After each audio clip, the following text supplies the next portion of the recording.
Is it just me, or did the prequel era lightsabers, from a trilogy that people always dog on for having bad effects, look significantly better than those in the sequels and Disney Plus 15 years later? Today I'll analyze why and how they look different, and if the problem roots from nostalgia or from the new ones being unfaithful to George Lucas's original vision for the weapon as more of a light sword with a color around it rather than a glow stick swung around like a baseball bat. Reading from the Wikipedia article on the history of the changes, the lightsaber effects during the original trilogy start out in a very complicated manner. During the filming of A New Hope, the blade was made of a three-sided rod covered with reflective material. The rod was then rapidly spun by a compact motor in the hilt, reflecting the lights on set and creating an in-camera glowing effect. However, these props were highly limited. They were cumbersome and fragile, often breaking during fight scenes, especially from David Prowse, as he was indeed a bodybuilder. Also, the glowing effect was not absolute, as whenever the blade moved out of the light or pointed more directly at the camera, the glow disappeared and the actual spinning rod could be seen. In order to partially compensate for this loss of the effect, the blade was rotoscoped and an animated glow was added by tracing onto a blown up copy of the frame with pen and colored ink, one frame at a time. It was at this phase that blades were given colors, as the props were simple white rods.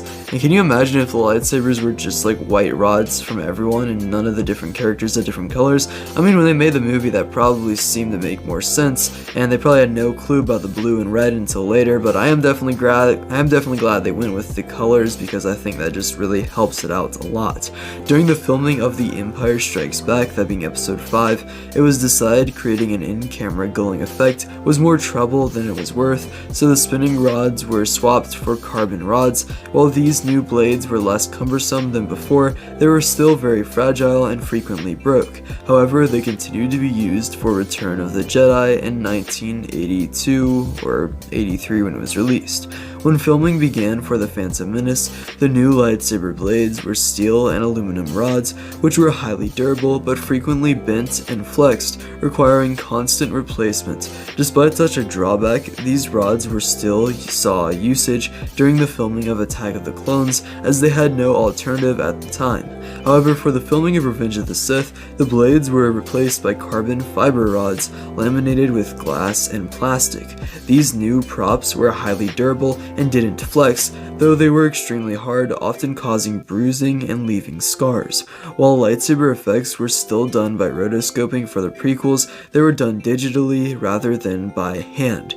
And not gonna lie, by hand sounds like a complete nightmare for the original trilogy, which really just shows all the love that went into those movies, but that's not to say that the same treatment wasn't given to the prequels, it was just in a slightly different sense. And for The Force Awakens, the lightsaber props glowed, using a similar effect used in Attack of the Clones during the fight between Anakin and Count Dooku.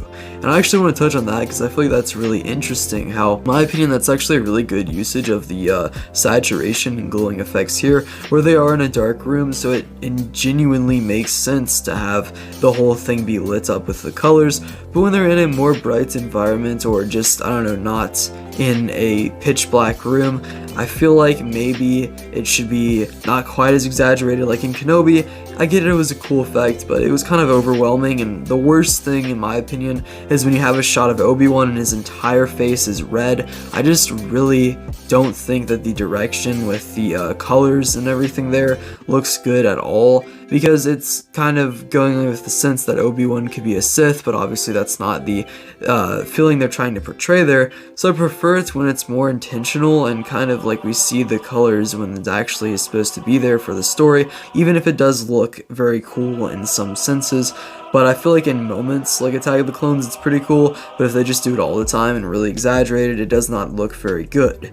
Now, however, in behind the scenes footage, it was revealed that the actors in the sequel trilogy were using blades similar to the ones made by master replicas, meaning that these are basically like the ones you can buy for a couple $100s. I actually own one of these, it's a Kid Fisto one. I've probably shown it before, but yeah, it's really cool. However, it's a little bit interesting that they did it for a full-scale movie, and this not only added to the environmental realism that was desired by providing interactive lighting on the actors and the sets, but also immerse the actors in the lightsaber experience, building on the performance and convincing nature of the lightsaber effect. So I guess it technically is more realistic in a sense with the actual props and stuff, but I don't know, it just doesn't really work in my opinion. In addition to bringing back Ewan McGregor for Obi-Wan Kenobi and Hayden Christensen for Anakin Skywalker / Darth Vader for an epic rematch, Obi-Wan Kenobi tried to do something new with its lightsaber fights, leaning heavily into the new LED lightsaber props for extensive use of their on-set lighting flavor.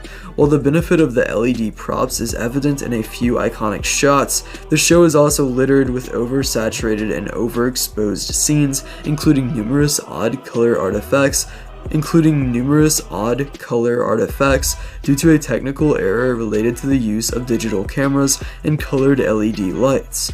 So, with that said, that last little bit was actually from a Screen Rant article, so credit where credit's due, they actually did something for once, right? Well, yeah. And what I want to say is that in the prequels, in my opinion, they look really good. I think in the original trilogy, the lightsabers look fine. There are a couple shots in A New Hope that are a little bit more questionable, but for the most part, they look really good there, and I don't have any problem with it. The prequels literally just took the original trilogy lightsabers and just like made them slightly more clean and a little bit less finicky, you know, in some regards. But other than that, the original trilogy and prequel lightsabers, in my opinion, look great. Now, a lot of it is definitely nostalgia, where since I grew up with these sort of lightsabers like here, that to me is what looks right, and that just like, I don't know, it feels like that's how it should look because that's how I always envisioned it growing up. But that's not to say that there could also be some truth to the idea where it's like this is supposed to be a plasma blade with color coming off of it. It's not supposed to be a glowing, you know, color or whatever. It's like a lightsaber, which is why a lot of times when you have a lightsaber next to a character's face in these, it's actually a white light rather than a blue light, and I don't know, it kind of works in that sense. So it is weird where I feel like as a kid, and I, you know, playing with lightsaber toys in the dark, I always love that feeling of being like upstairs in my house when in a completely dark room doing a lightsaber fight with my brother, and our lightsabers were completely glowing up the whole room. It's really cool, and we even see that in things like Attack of the Clones here. But the thing is, it only works to a certain degree, and when that's the whole lightsaber, it no longer becomes a sword and it's rather just a beam with the entire scene being the colors. It just like loses some of its weight because it's like, since it's dispersed throughout the entire environment, it doesn't feel as sharp or as narrow. I don't know, it's not quite the effect it should have for a sword in my opinion. But yeah, let me know what you think about this down in the comments. Thank you for watching this video. I upload every Friday at 5 o'clock p.m. Eastern Standard Time. Also shorts all the time too, and we'll be getting a lot of new videos soon, as well as a Dooku versus Mace Windu video this week, which should be very exciting. Also, we have another spring merch drop coming in April, which is probably going to be a lot better than the winter one, with some more updated designs, a little more of a clean, fresh look. The other one was my first attempt at that, and I don't know, I think it was pretty cool, but you can definitely do better. Also, consider joining the channel because you'll be able to request my next what if, and you'll be getting members only what ifs as well. But yeah, see ya.